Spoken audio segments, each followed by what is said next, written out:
É uma honra para mim abrir esse seminário, porque, obviamente, que debater esse tema nesse momento da conjuntura é fundamental, compreender esse fenômeno do fascismo, da extrema-direita e dos desdobramentos que a situação brasileira tem diante da situação mundial. Né? Eu estava pesquisando sobre o tema, né, para preparar a minha fala hoje, e no livro do Leandro Konder, ele traz um trecho, um pequeno extrato de um conto do Kafka sobre uma colônia penal, onde o comandante da colônia, que tinha instalado lá um regime fascista, havia morrido e tinha sido enterrado nos fundos da colônia penal. E, obviamente, com a morte do comandante, o fascismo tinha sofrido uma derrota, né? E no túmulo do comandante falecido foi colocada uma lápide com essa inscrição. Dizia na lápide: aqui jaz o antigo comandante, seus adeptos, cujos nomes por ora devem permanecer secretos, dedicam-lhe esta pedra tumular. Dentro de alguns anos, quando seus adeptos forem mais numerosos, ele voltará a se erguer e reconquistará a colônia. Tende fé e esperai. Eu achei interessante começar com essa lápide, né? Porque, de certa forma, ela nos lembra que o fascismo não é uma excepcionalidade, não é um fenômeno isolado, né? Ele está presente quase sempre, né? Inclusive nas democracias dos países mais desenvolvidos, mesmo que de forma latente, mesmo que de forma silenciosa, né?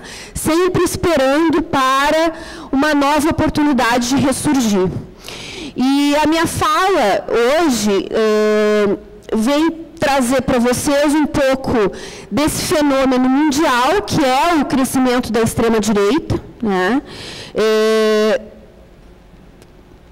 Contar um pouco do que está acontecendo no mundo, né? Em alguns países do mundo onde essa extrema-direita está crescendo e as características que ela tem, e algumas características gerais do fascismo, para depois abrir caminho para a fala do Robaina e do Álvaro, que vão analisar de forma mais aprofundada esses fenômenos.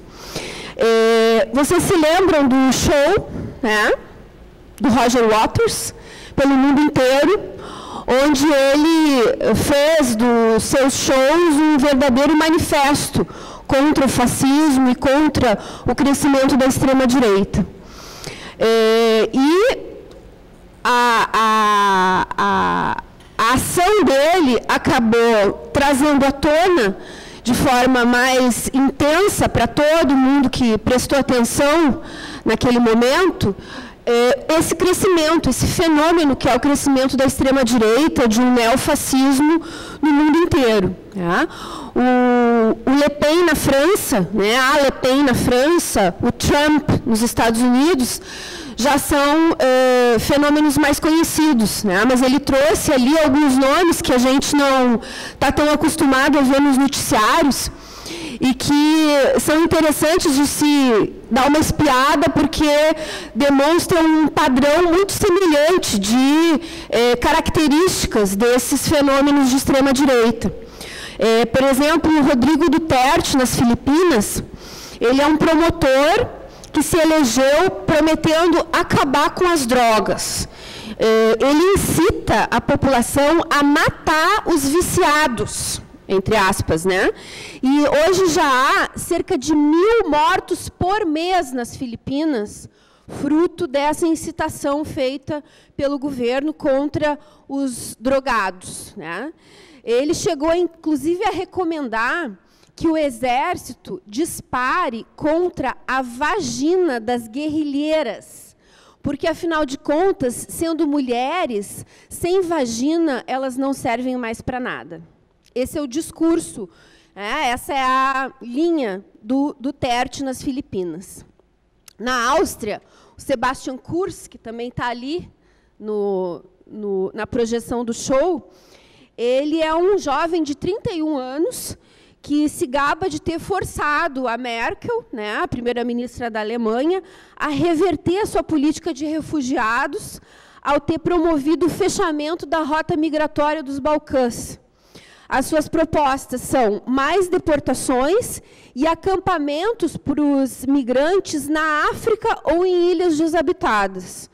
Ele recentemente, inclusive, decidiu fechar várias mesquitas e expulsar imãs que atuavam no país.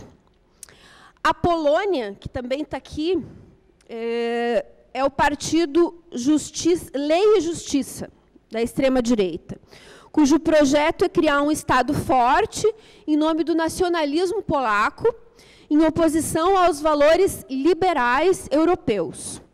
O partido e o seu líder, que é o Kaczynski, apresentam-se como os verdadeiros defensores da tradição e da família, mas só da família composta por um homem e uma mulher, obviamente. A promoção das origens cristãs e democratas é a base da ideologia do partido, que também difunde um discurso de ódio ao multiculturalismo, às mudanças sociais, aos LGBTs, ao feminismo e até aos ecologistas. Por eles, o imaginário dos anos 50 voltaria. Vejam só, não é à toa que o Bolsonaro também falou em voltar 50 anos, né? Dentro do seu novo esquema social, o governo limitou subsídios a organizações de direitos civis, eliminou do currículo escolar qualquer menção à educação sexual, vejam só, retirou o financiamento para tratamento de reprodução assistida para casais não casados. Gente que não é casada não pode fazer reprodução assistida. E também, obviamente, para mulheres que queiram reproduzir, engravidar e não tenham marido. E também limitou o acesso à pílula do dia seguinte. Coincidência ou não, nós também temos essa discussão aqui no Brasil. A reforma da educação é um elemento dessa contra-revolução cultural que o governo do partido Lei e Justiça vem empreendendo na Polônia. E ele tem feito também furiosas mensagens contra a imigração e, inclusive, um país que nem tem muita imigração, mas os imigrantes são também alvo de ódio. A Itália, outro fenômeno importante dentro da Europa. Depois, certamente, o Álvaro vai falar um pouco mais sobre isso. O primeiro-ministro, né, que é o Salvini, é membro da Internacional da Ultradireita, que o Steve Bannon criou, né, o movimento. Ele é foi ministro do interior da Itália, hoje é primeiro-ministro, e é um dos principais apoiadores internacionais do Bolsonaro. Inclusive, eles trocaram mensagens pelo Twitter com a vitória do Bolsonaro, combinando ações conjuntas, como a extradição do Cesare Battisti. Ele ainda, como primeiro-ministro, chegou a abolir a proteção humanitária aos migrantes, né, e também a impedir a entrada no país de barcos trazendo imigrantes que eram resgatados, né, na costa da Líbia. Outro fenômeno da ultradireita na Europa é na Alemanha, né, que não chegou ao governo, mas avançou barbaramente a Alternativa para a Alemanha, que é um partido dessa ultranacionalista que chegou a ter 13% dos votos na eleição de setembro de 2017. E vejam só, para ele, a Angela Merkel violou as leis ao permitir a chegada de centenas de milhares de refugiados. O líder do grupo parlamentar deles não se envergonha de dar declarações racistas. Ele chegou a dizer que o Jerome Boateng, que vocês obviamente conhecem, jogador do Bayern de Munique e da seleção alemã, que é de origem ganesa, era muito admirado pela sua habilidade com a bola, mas que ninguém queria ser vizinho dele por causa da cor da sua pele. Também já disse que há mais de 1 milhão de pessoas que deveriam deixar a Alemanha. A Angela Merkel é quase de esquerda perto deles, né, porque teve uma política mais ou menos decente nessa crise migratória. A Hungria tem o Viktor Orbán, que também está aqui na projeção do show. Ele foi reconduzido primeiro-ministro pela 3ª vez, agora com 2/3 do parlamento. Anunciou a decisão de remover estudos de gênero da lista de diplomas e lançou uma pedra fundamental para um novo projeto cultural e intelectual da nova era da Hungria. Um jornal francês contou numa reportagem que os colegiais, os estudantes húngaros, aprendem, desde 2018, que meninos e meninas não possuem as mesmas capacidades físicas e aptidões intelectuais, e que os novos livros obrigatórios de moral e cívica ensinam agora que ter relações sexuais fora do casamento é pecado.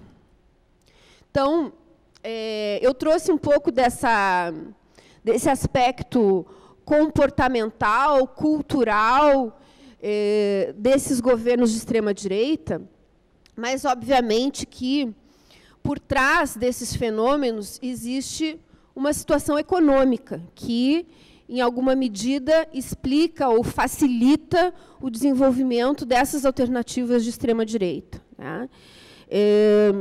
Desde 2007, a gente tem, no mundo, uma crise econômica mundial, que é caracterizada por uma cada vez maior concentração e financiarização da economia.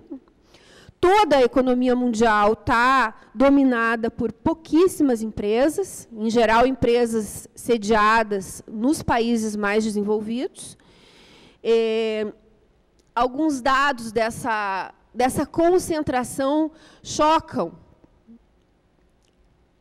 O setor de equipamentos de telefonia móvel no mundo inteiro é dominado por 5 empresas. O farmacêutico por 10 empresas. O de aviões comerciais de grande porte por apenas 2 empresas, que dominam o setor no mundo inteiro. Nas últimas décadas, as ondas de fusões e aquisições elevaram o grau de centralização bancária a níveis impressionantes. Os 25 maiores bancos do mundo tinham 28% dos ativos em 97. Em 2009, mais de 45% dos ativos estavam nas mãos de apenas 25 bancos. Dos 4 trilhões de dólares de transações diárias com moedas, 52% delas são realizadas pelos 5 maiores bancos. No que tange aos bancos de investimento, os 10 maiores concentram 53% das receitas.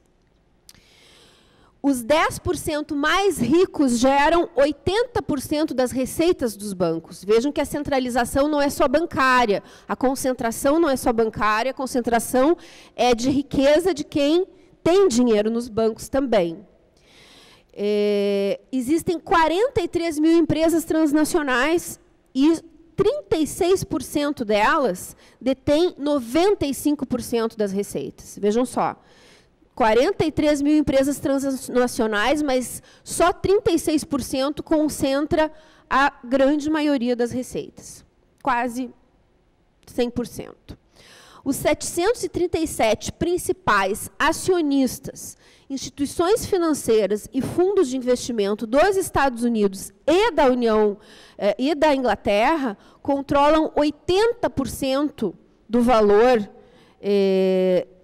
que circula nessas instituições.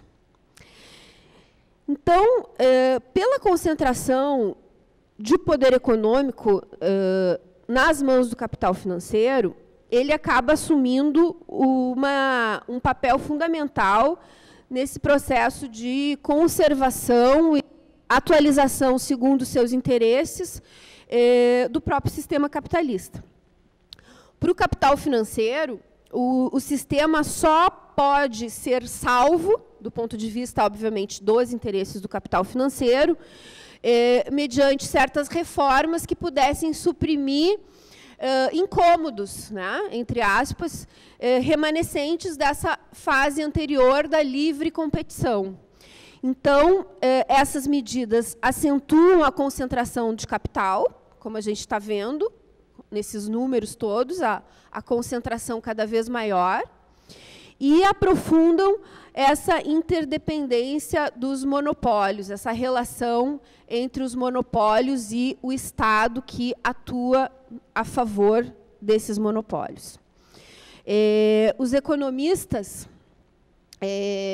Carcagnolo e Nakatami, o Nakatami, inclusive, esteve aqui em Porto Alegre, num evento promovido pelo gabinete do Robaina, dando uma aula para a gente sobre essa questão do capital financeiro. Eles definem que é a lógica especulativa do capital sobre a sua circulação e reprodução no espaço internacional que define essa nova etapa do sistema capitalista. É a lógica especulativa que define essa nova etapa. Então, o que ele diz? A nossa tese é que a globalização, com todas as suas características, distingue-se de outras épocas da história do capitalismo pelo domínio do capital especulativo parasitário em escala mundial sobre o capital produtivo. Nessa fase, o capital industrial converte-se em capital especulativo e sua lógica fica totalmente subordinada à especulação e dominada pelo parasitismo. O que significa isso? As empresas produtivas subordinam totalmente a sua lógica ao capital financeiro. Elas, o dinheiro, em vez de ir para a produção, ele vai para a especulação. Porque, afinal de contas, para que uma empresa vai jogar dinheiro na produção que envolve risco e um nível de lucratividade muito inferior à especulação, se ela pode jogar no mercado de capitais, na bolsa de valores, em títulos públicos, inclusive pegando dinheiro, por exemplo,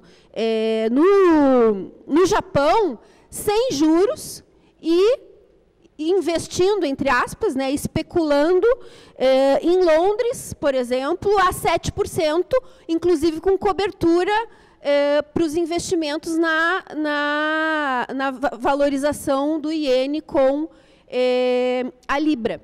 Tá? Então, essa fusão do capital produtivo com o capital financeiro é um fenômeno muito importante na situação econômica mundial, porque ele gera esse fenômeno evidenciado pelos números anteriores de concentração de riqueza no capital financeiro. E, ao mesmo tempo, intensifica a pobreza, porque, obviamente, que o capital financeiro não gera emprego, não gera salário e só concentra a renda nas mãos desses poucos que os números ali também mostraram, concentram todas as movimentações bancárias, econômicas, financeiras, no mundo inteiro.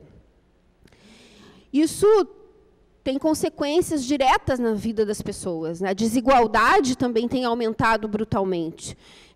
No Brasil, agora, a gente teve até um relatório do IBGE demonstrando que são quase 55, eram, em 2017, quase 55 milhões de pessoas no Brasil que vivem com R$400 por mês. Agora já deve ser bem mais. Né? Isso são as pessoas consideradas pobres, porque as extremamente pobres vivem com R$120 por mês. Né? No último ano, houve um incremento de 2 milhões de pessoas nessa condição de pobreza. Então, esse fenômeno da concentração de capital, de riqueza, de financiarização, ele tem essa consequência bem evidente, também conhecida por nós por aquele número chocante, que é o número de 6 bilionários no Brasil, que concentram a mesma riqueza que é compartilhada por 100 milhões de pessoas. 6 bilionários têm a mesma riqueza compartilhada por 100 milhões de pessoas. Essa é a realidade do Brasil e é a mesma, né, no mundo. Então, é nesse cenário de crise, de concentração de riqueza e de desigualdade que o fascismo, que a extrema-direita, que o neofascismo tem melhores condições para se fortalecer. E nesse cenário, é interessante de se observar que um Estado forte precisa entrar em cena. Forte em alguns aspectos. Ele precisa oferecer garantias, intervir nesses mecanismos de formação, fixação de preço, controlar os estragos causados pela competição entre os monopólios, organizar os contratos, coordenar e interligar os diferentes capitais à disposição das diferentes produções e, além, obviamente, do controle social, né, que é fundamental através do fortalecimento do Estado penal, que tem como objetivo conter a violência que, obviamente, aumenta a partir de tanta injustiça e desigualdade. E esse fenômeno não é um fenômeno recente. Vejam que, na transição do capitalismo dos anos 20 e 30 para o capitalismo atual, para essa nova fase, nós tivemos leis de cartelização compulsória, né, que davam ao Estado poderes para tutelar esses interesses da economia capitalista através de fusões, de expurgos e de ajudas financeiras para os setores que interessavam ao capital financeiro. Isso ocorreu no Japão em 31, ocorreu na Itália em 32, ocorreu na Alemanha em 33 e ocorreu no conhecido New Deal do Roosevelt nos Estados Unidos, né, que foram uma expressão dessa tendência geral do capitalismo no século XX.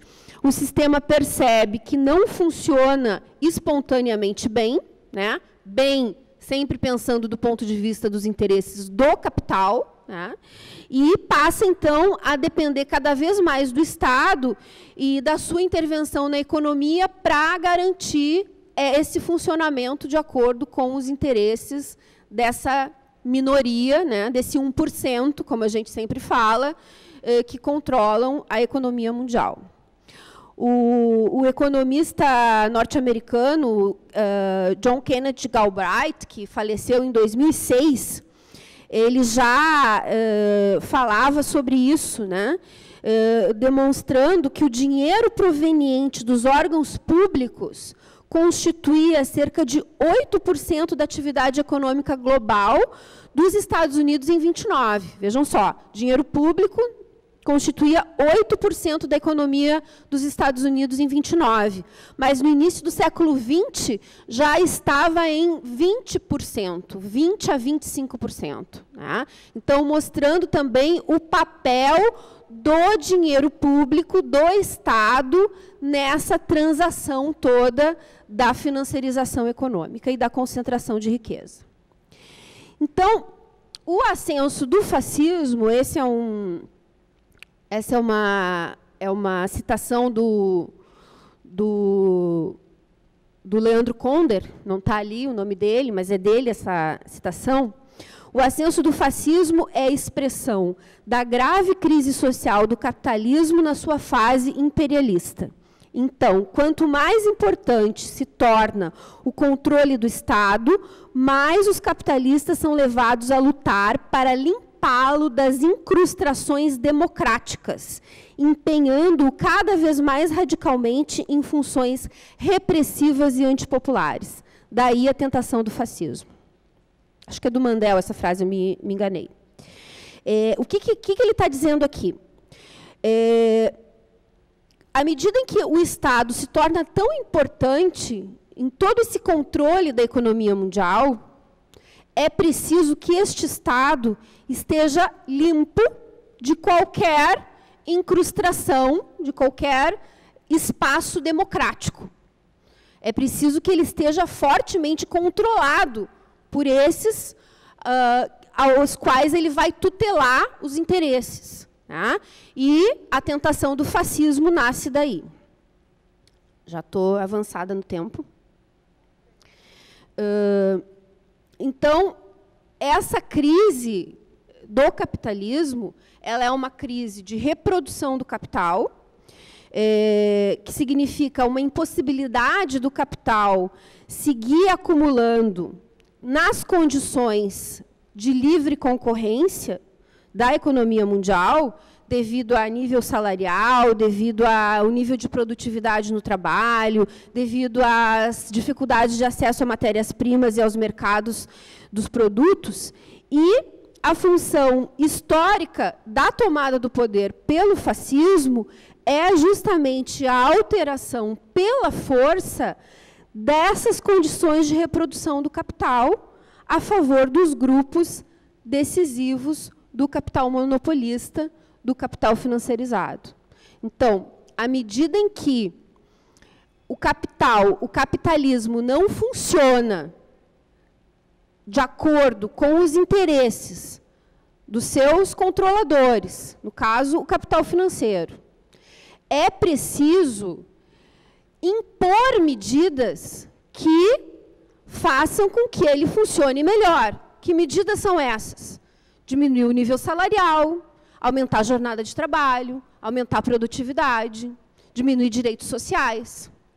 E, para isso, medidas de força autoritárias são, em geral, necessárias. Isso tem um pouco a ver, a gente não vai falar eu não vou falar do Brasil agora, mas só fazendo um pequeno parêntese, tem um pouco a ver com o que aconteceu no impeachment da Dilma. Né? Porque a crise econômica no Brasil vinha se aprofundando.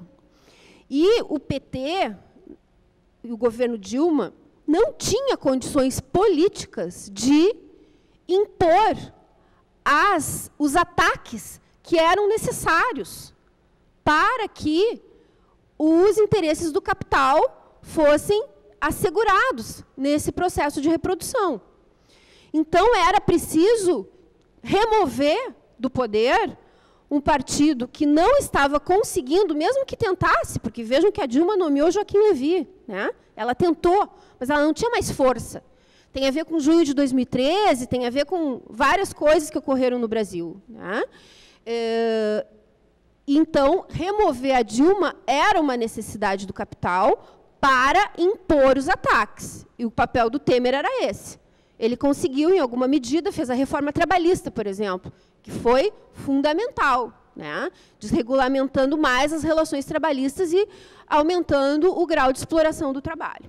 Bem, mas que Estado é esse? Porque a gente está falando do Estado intervindo, né, fortemente nessa economia para garantir os interesses do capital, e a gente está falando também de um Estado mais forte, mais autoritário para impor essas medidas. Né? Falando agora do fascismo de forma genérica e não especificamente do Brasil. Mas, então, que Estado é esse? Né? A gente não tem tempo aqui para discutir a questão do Estado, é toda uma discussão teórica, política, sociológica, filosófica, né? bem aprofundada. Mas é importante lembrar, digamos assim, né? que o Estado capitalista nunca é verdadeiramente democrático. Né? Aqui temos o Lenin. Né? O Lenin escreveu um livro, uma obra, digamos assim, básica e fundamental do marxismo, que é o Estado e a Revolução, onde ele explica que o Estado é uma máquina para a opressão de uma classe por outra, né? Uma máquina para manter submetidas a uma só classe outras classes subordinadas. Né? O Lenin fala em várias passagens das suas obras que o Estado nunca é democrático, né? Porque o papel dele é sempre impor os interesses de uma classe sobre a outra. Tá? E, obviamente, que o Estado capitalista tem esse papel, muito embora ele possa aparecer como algo acima das classes, independente, né? E até ter um certo grau de autonomia para, em última instância, defender os interesses do capital. Tá? A gente sabe que o Estado nem sempre existiu, ele surgiu a partir do surgimento das classes sociais, ele é fruto da divisão social do trabalho. Né? Aqui a gente tem o Mandel, que ele escreveu que o Estado surge como instrumento nas mãos da classe dominante com o fim de manter o domínio dessa classe sobre a sociedade e desaparecerá quando o domínio desta classe desaparecer. Bom, evidentemente que o Estado tem esse papel que é uma espécie de cão de guarda, né? Cão de guarda dos interesses da classe dominante. E esse papel de cão de guarda, ele é tão mais fundamental quanto for maior a desigualdade, a pobreza, né? O grau de conflito social que existe numa sociedade. Então, ele só pode desaparecer quando esse grau de conflito, quando essa desigualdade, quando essa disputa pelo acesso aos bens materiais não existir, num alto grau de desenvolvimento das forças produtivas. Né? Mas isso é todo um debate aí que não cabe a gente fazer. Eu queria só ressaltar, né, esse fato, né, do papel do Estado enquanto um órgão de controle social e de dominação de uma classe sobre a outra, e que, portanto, ele nunca vai ser realmente democrático. O que não quer dizer que nós sejamos indiferentes ao tipo de regime, porque quando a gente fala do Estado, a gente está falando das relações de produção. Quando a gente fala do regime, a gente está falando da forma, né, como a sociedade se organiza, as instituições. A gente pode ter um regime parlamentar, a gente pode ter o regime presidencialista, a gente pode ter o regime de ditadura militar, a gente pode ter o regime de ditadura fascista. Tá?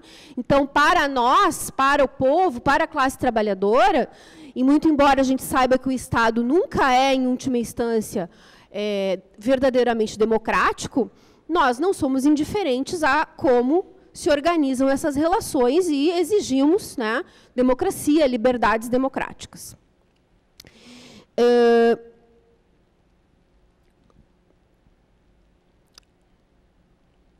Algumas características, né, do fascismo, genericamente falando, que dialogam com toda essa discussão. Tá? Primeiro, importante dizer que a democracia, né, as liberdades democráticas, de uma certa forma, se incorporaram no léxico, né, popular, e mesmo quem votou no Bolsonaro, por exemplo, não estava votando nele com a expectativa de uma ditadura militar. Né?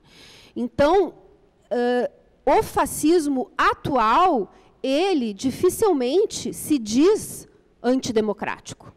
Ele se apresenta como uma democracia da maioria. E a gente já viu o Bolsonaro falar disso. Né? A maioria fazer valer a sua vontade, o seu pensamento. Né?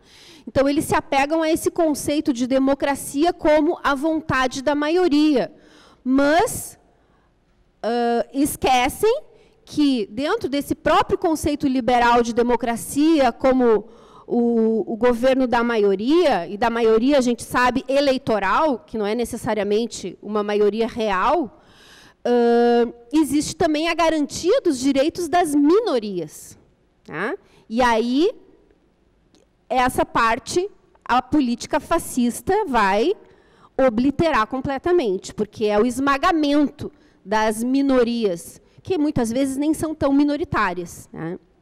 Bom, isso, essas características que eu coloquei aqui, elas, eu acho que é interessante a gente analisar primeiro, no plano cultural, né, como é que o fascismo prepara o terreno, né, para o seu avanço, através de um bombardeio que é constante e prolongado e que destrói as convicções democráticas através de bases reais, como a corrupção, como os privilégios, né, das elites políticas, como o toma lá da cá no parlamento, como se eles não fossem parte disso. Tá? Eles também se aproveitam frequentemente, né, e aqui no Brasil isso é muito claro, de um descrédito da esquerda que fracassou, e esse fenômeno não é só do Brasil, onde tem um fascismo, uma extrema-direita crescendo, tem uma esquerda que fracassou, e da inexistência ou da fraqueza de uma alternativa de esquerda que se apresente como anti-regime, que dialogue com esse descrédito das instituições, que tem bases reais na corrupção, na sem-vergonhice dos políticos, etc., e essa alternativa pela esquerda não consegue dialogar, não consegue se credenciar como uma alternativa anti-regime. Todas as experiências fascistas apostam na militarização e na supressão das liberdades democráticas, obviamente, como uma saída para essa crise social aguda que sempre se apresenta nos momentos em que o fascismo cresce. No Brasil, eles contam também com a ajuda do fato de que nós não tivemos justiça de transição, né? Nós não acertamos as contas com o passado da ditadura. A nossa Comissão da Verdade aqui no Brasil não garantiu justiça, né? Então, não houve punição aos torturadores, a tortura continua sendo largamente aceita, né? Especialmente pelas forças policiais. Então, isso ajuda a fortalecer, né? A não haver uma memória do que foi a ditadura militar. Isso ocorreu em outros países também, em outros, né? Por exemplo, a Argentina, dificilmente uma alternativa fascista se fortalece na Argentina, porque está muito presente, muito viva, né, a memória do que ocorreu na ditadura militar. Mas o regime fascista sempre necessita desse apoio, desse aparelho repressivo, né, porque justamente a função dele é impor ataques, né, aos direitos do povo, e para impor esses ataques é preciso a força militar. Mas, obviamente, que as Forças Armadas sozinhas não asseguram, né, o funcionamento desse sistema.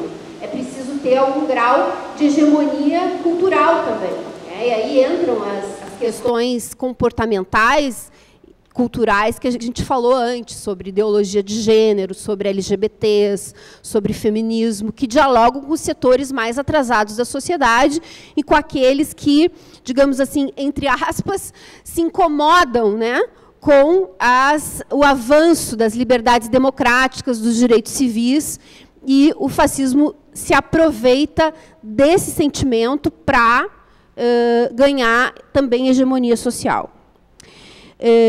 Outra característica básica é essa luta da nação e antinação, né? Então, o chauvinismo, um nacionalismo agressivo e esvaziado de conteúdo, né? Diferente de um nacionalismo real, de um povo oprimido por uma nação imperialista, mas, na verdade, é um nacionalismo que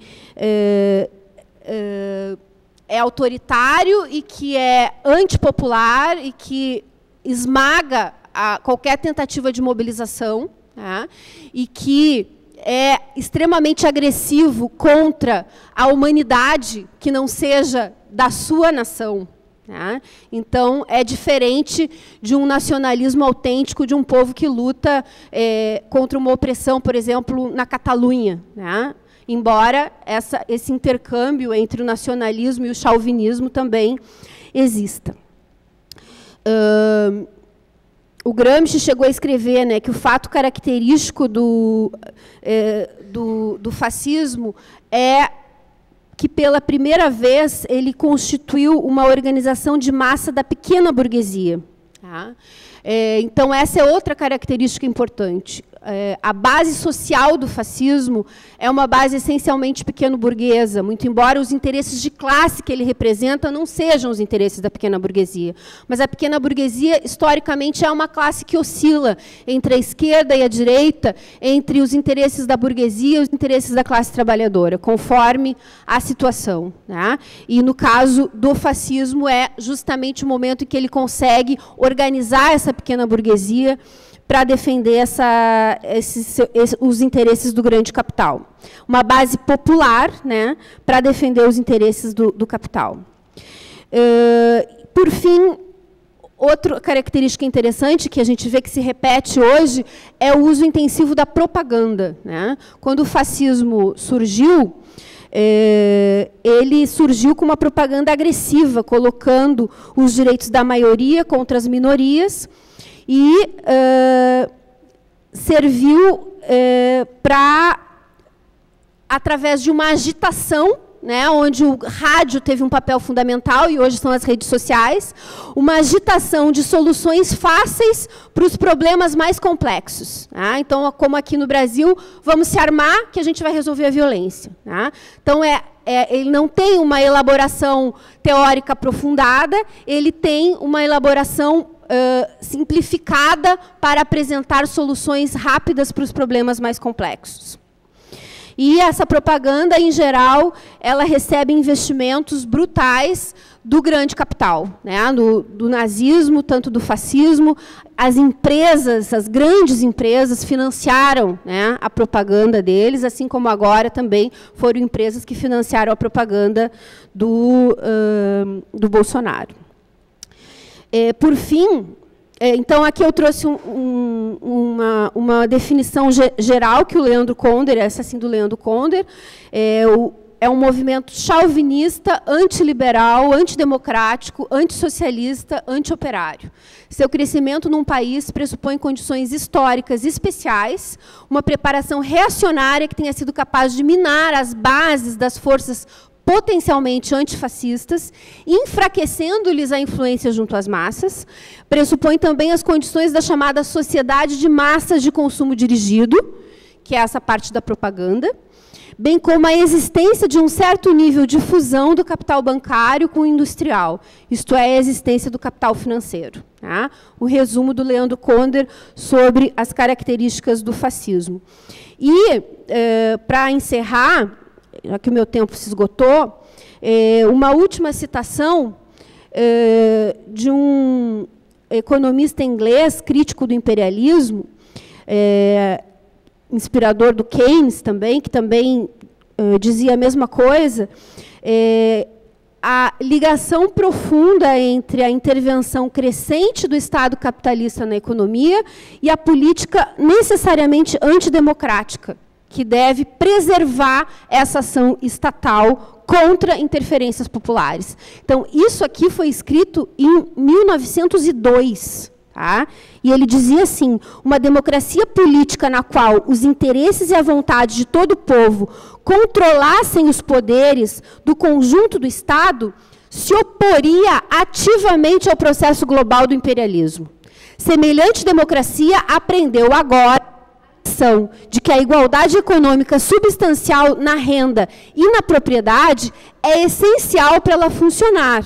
Por isso, a defesa do capitalismo está ligada, em cada país, à destruição ou ao enfraquecimento das liberdades públicas e do governo representativo. E é esse o papel do fascismo, né? Garantir essa liberdade do Estado, das interferências populares, para implantar as medidas necessárias para garantir a reprodução do capital. Passo para o Robaini.